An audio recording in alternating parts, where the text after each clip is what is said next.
दिल्ली में जो हालात दिख रहे हैं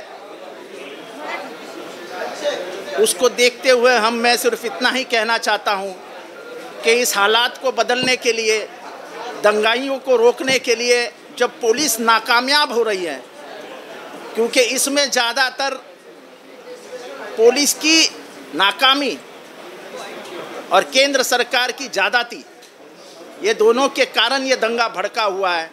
एक नए गांधी की अब इस दिल्ली में ज़रूरत है, अब इस देश को ज़रूरत है। देशामध्ये, दिल्लीमध्ये भाजप नेत्यांच्या भडकाऊ भाषणांमुळे परिस्थिती आता हाताच्या बाहेर जाते क्या, असं कालपर्यंतचं चित्र होतं। पोलिसांचे सहकार्य घेऊन दंगेखोर दंगा करतायत, हे चित्र पहिल्यांदा गुजरात नंतर या देशामध्ये पाहायला मिळालं। केंद्र सरकारची दंगल आटोक्यात असमर्थता ही खेदजनक आहे, वेदनादायी आहे।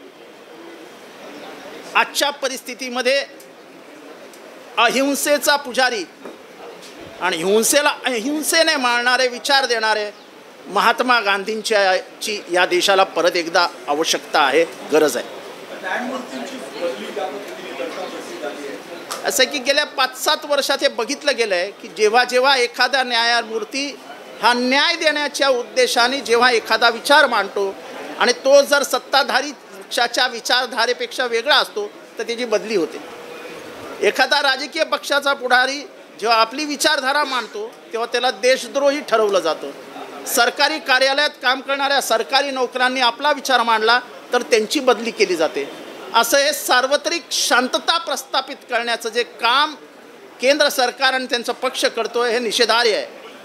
न्यायाची बूज ठेवून न्यायपालिकेच्या माध्यमातून न्याय देण्याची प्रक्रिया करणाऱ्या न्यायाधीशांच्या तोंडाला चिकटपट्टी लावण्याचं काम हे असंविधानिक आहे, संविधानाचा अपमान आहे। मला वाटतं या देशावर धोक्याची घंटी नाही, तो धोक्याची महाघंटा वाजायला सुरुवात झाली आहे।